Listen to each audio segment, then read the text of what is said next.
No joke, Jack. People would be driving by. It was still traffic. Saturday night, Sunset Boulevard in West Hollywood, right outside the Laugh Factory. No one's moving. Everyone's parked, and that's the party, right? Yeah. And people are just parked going, fuck them up. Fuck them up. And every time he heard something in traffic, he'd walk out and punch in their fucking windows and smash their windshields with his fists. Yeah. And then turn around to us. Yeah. And we're like, oh my God, like where the fuck are the cops? And you realize, even if the cops are answered immediately, where are they going to drive? Exactly. On the sidewalk? Exactly. There's no way they're getting to us. They got to just fucking repel from the trees. This is bad news. And I remember Mitch Mulaney was in on it, too. The best part of the story. Yeah. Was Mitchell. Well, first, you and I failed at fucking this guy up. We couldn't do it. We tried. And man, both of our hands were bloody. And I got to say this to the listeners. Ralphie and I, for 30, this is not an exaggeration. Picture someone's chin to their hairline. For 30 minutes, me and Ralphie punched this human being. And Lee, the mountain. Yeah. Only between his chin and his hair. There wasn't a fucking shot that hit the shoulder. No. Nothing hit his stomach, his leg, his ribs. And I remember at one point... I did kick him in the knee a couple of times to kick him down. I had flip-flops on. Yeah. And he was laying on the ground. You should have hit him with them bunions of yours. That's what you should have hit him with. Oh, them things. Oh, my God. You talking about that one right now? Oh, man. It looks like you only got like 3 toes. Yeah, I got bad bunions, man. It's fucked up. Lord Jesus. Lord Jesus Christ, help me down the steps. I went to kick the guy when he's laying down. I realized I can actually shatter his leg. And when I lifted up my foot, my flip-flop fell off. And I've never worn flip-flops in public since that moment. I told you about the man wearing man shoes. Okay, I told you. Walking around. But, man, I kicked the shit out of him. I kicked him in his knee, kept him down. Okay, I kicked him in his head. How do you know you didn't hurt your foot on his knee? Man, I hurt my foot on his fucking head. I remember the time I did it, I heard my toes pop, okay? But I bruised my toes, all right, kicking him so hard, man. And I had boots on. This guy was laying on the back, and Lee picked up the valet stands where the sign is. Yeah. It's like that weighted gold, like, you know, when they connect the theater ropes in the theater, like the actual stand. The sign that's weighted like cement so the wind don't blow it over. He picks it up over his head to bash this Mexican's face in, and I realize all you need, he's laying on his back, and I go, Lee, no. 5 years, bro. 5 years. And he set the fucking thing back down on the ground and just started kicking him in the face. Yeah, we just started kicking him. So nothing was working. Nothing. And that guy was bleeding too, man, all over the place. It was a horror movie. It was a horror show. Jason Voorhees would not fucking go down. No. Not even for Corey Feldman when he dressed up like him. Exactly. But I remember Mitch Mulaney, and this is the thing, like the real, you guys know this out there. We say it on the podcast sometimes, and Ralphie and Billy Wayne know this. Like, you never, like if you saw one of the Diaz brothers, if you saw one of the Diaz brothers out in a bar 5 years ago, you wouldn't know that was a fucking actual zombie. Right. That can't be stopped in a ring, in an octagon, let alone for your fucking drunken softball team. Exactly. You just never fucking know who the guy is that can just whoop your ass. Right. Mitch Mulaney was Nick Freno, licensed teacher. A very white guy, but what we didn't know was he was raised in very black Oakland. Yeah. And he used to like run numbers, and he was in the mix, steadily in the mix, like with Too Short and the whole crew. Kalita Smith, he ran it. He pulls up in like a 6-deuce Impala. Yeah. Gets out, sees the fight. Now, there's different ways. When you see a fight, your nuts get a little tight, and you get that weird feeling like, oh, fuck, like of dread. And sometimes you go, well, I just got to, you know. He was pure joy. He rolled up his sleeves and said, all right. Yeah. Like he saw a water slide. He hadn't got to kick anybody's ass in forever. It's like in 48 hours. This has been such a Whiteville like experience for so long. Now I get to whip somebody's ass, and it was just pure joy in his face. Like he was like, yeah. He unbuttoned his shirt sleeves and rolled them up. If you fell asleep in the car as a kid and woke up in the parking lot of the water park, you'd go, oh yeah, that's what Mitch did. Exactly. And he started boxing like a fucking ghost, like Mayweather. He was hitting the guy's friends when he felt like it. Yeah. Like anytime somebody was in his peripheral. The guy would try to come get his friend out, and Mitch would just punch him like 3 times. Sideways. Get away.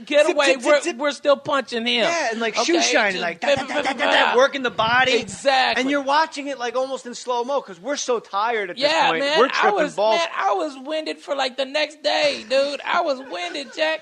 He hit him so much, Billy Wayne, that you actually saw the patterns. Like, okay, 4 body, work your way up, cross to the head, back to the body, cross to the head, back to the body, up and down, up and down, up and down. I remember seeing blood and spit flying off the dude, okay? Like, Mitch would hit him, and, like, blood that we started would just go flying. I mean, it was incredible. And then Dominic had to sweep it up. Sucker! Goddamn bleeding on my sidewalk, man. What's going on, man? That Dominic, that homeless guy. Joke for two, I have your table. Joke for 2, I have your table right here. So here's the thing. We're exhausted. We're happy that Mitch is taking over the fight. Yeah. The cops finally, by the way, best punch I ever threw in my life. The guy he was in the street. He went to grab you by the shirt, and he kind of got your shirt. But as he stepped up onto the sidewalk, he missed. And he stepped back into the street. And he reached for me. And his face was looking, his body was like shaped like he was bent over, right? Uh-huh. And his face was looking straight down onto the street. And with a right cross, my first knuckle here actually touched eyeball. And the other 2 were in temple. And his head looked all the way up at the stars and snapped back down to the ground. And he looked up at me and goes, fucking nigger. Yeah, right. He blinked that was the greatest punch I have ever, my balance was perfect. Like I dream about that punch. And he blinked that shit off. And then Ralphie had the best take about the cops coming because he always put it in quotes. The cops came to subdue him. Yeah, subdue him. They whipped his ass too. Cops got in on that ass whipper too. The cops came out taser, and this is when tasers were new. People don't realize there was a time when tasers were being introduced. Jack. Man, you just hear it's like a fucking bug light in your backyard in Elizabeth, New Jersey. He Frenched up and just face bit it, and it's like, oh shit! But it didn't end. Like they were so annoyed. I think they were annoyed with the traffic. Yeah, right. And they just took it out on his ass.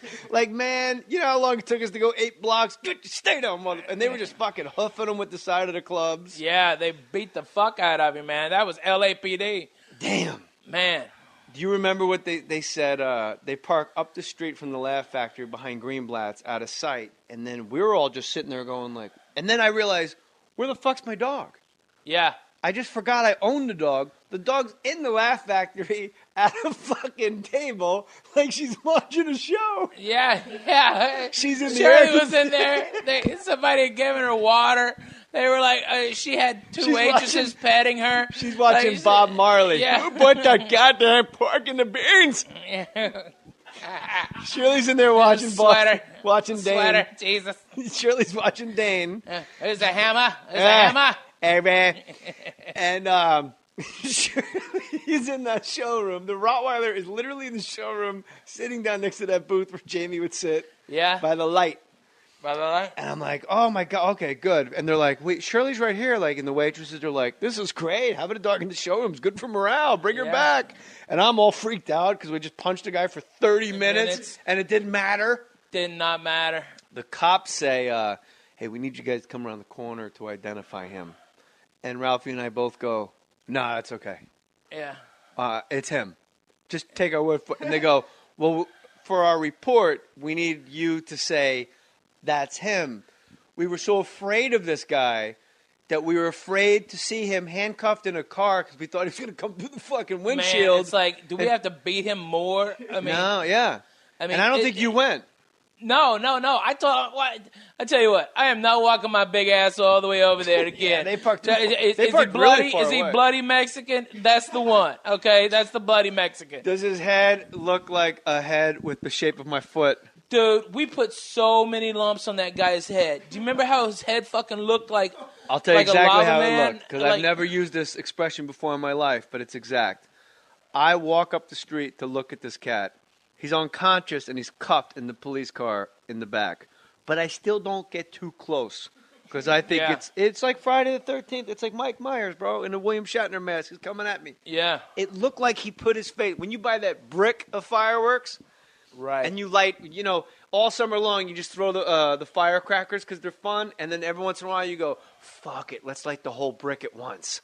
Yeah. And that's like the game. It looked like he just put his face down in a pack of firecrackers. And it just exploded a brick. It just exploded all over. I've never seen a face like that. It looked like he ate a hornet's nest. Man, I was so afraid that we were going to get AIDS in our hands. That we were going to get AIDSy hands. I mean, I was like, I made the Filipinos in back get bleach out and like bleach my hands.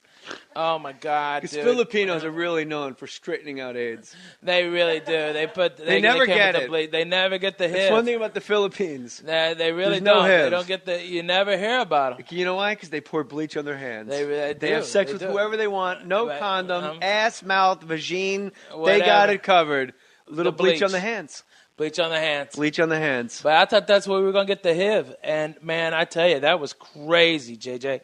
That was one of the craziest nights I've ever had in Hollywood. That was almost as crazy as the night I saw the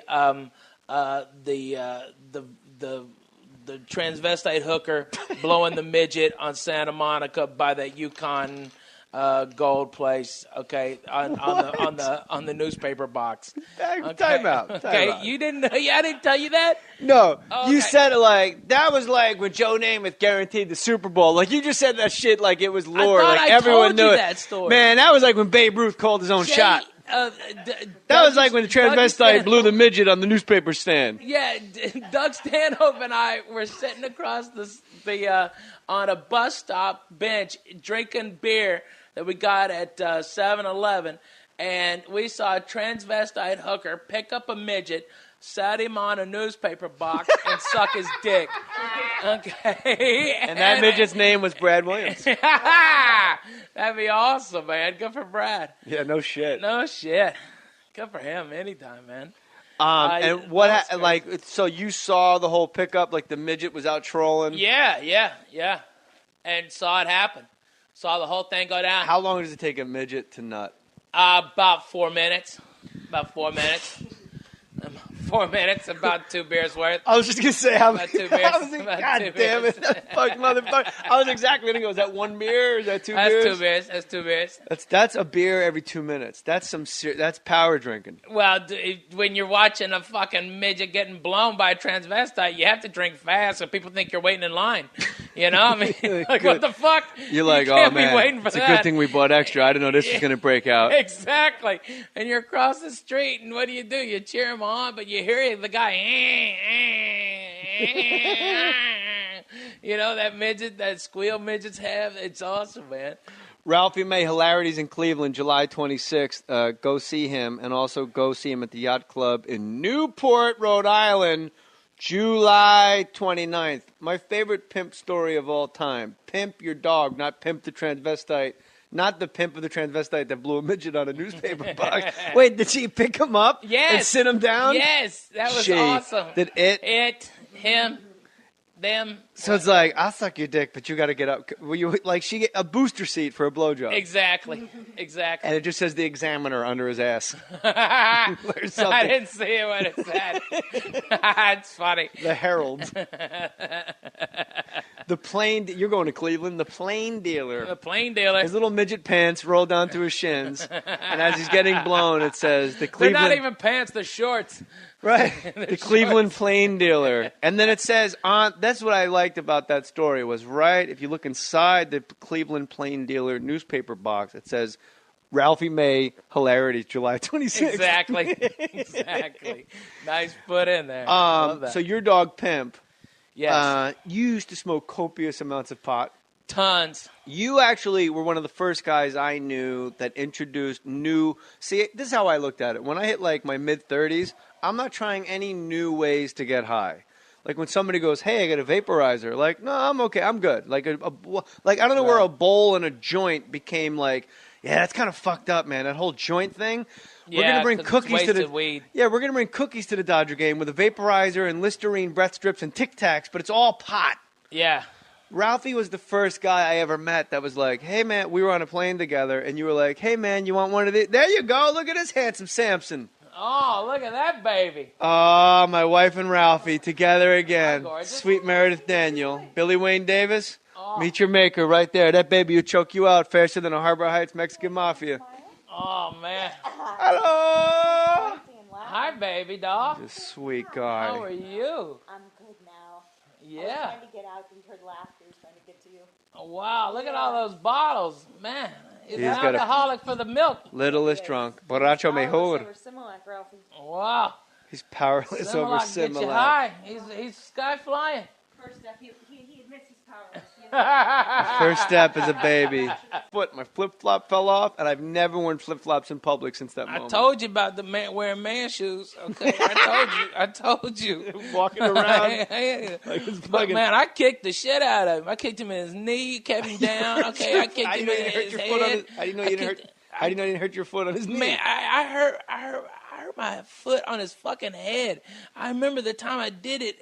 I heard my toes pop. And you realize, even if the cops are answered immediately, where are they going to drive? Exactly. On the sidewalk? Exactly. There's no way they're getting to us. They got to just fucking repel from the trees. This is bad news. And I remember Mitch Mulaney was in on it, too. The best part of the story. Yeah. Was. Mitchell. Well, first, you and I failed at fucking this guy up. We couldn't do it. We tried. And man, both of our hands were bloody. And flops on. Yeah. And he was laying on the ground. You should have hit him with them bunions of yours. That's what you should have hit him with. Bunions. Them things. Oh, my God. You talking about that one right now? Oh, man. It looks like you only got like 3 toes. Yeah, I got bad bunions, man. It's fucked up. Lord Jesus. Lord Jesus Christ, help me down the steps. I went to kick the guy when he's laying down. I realized I can actually shatter his leg. And when I lifted up I got to say this to the listeners. Ralphie and I, this is not an exaggeration. Picture someone's chin to their hairline. For 30 minutes, me and Ralphie punched this human being. And Lee, the mountain. Yeah. Only between his chin and his hair. There wasn't a fucking shot that hit the shoulder. No. Nothing hit his stomach, his leg, his ribs. And I remember at one point... I did kick him in the knee a couple of times to keep him down. I had flipped... No joke, Jack. People would be driving by. It was still traffic. Saturday night, Sunset Boulevard in West Hollywood, right outside the Laugh Factory. No one's moving. Everyone's parked. And that's the party, right? Yeah. And people are just parked going, fuck them up. Fuck him up. And every time he heard something in traffic, he'd walk out and punch in their fucking windows and smash their windshields with his fists. Yeah. And then turn around to us. Yeah. And we're like, oh my God, where the fuck are the cops?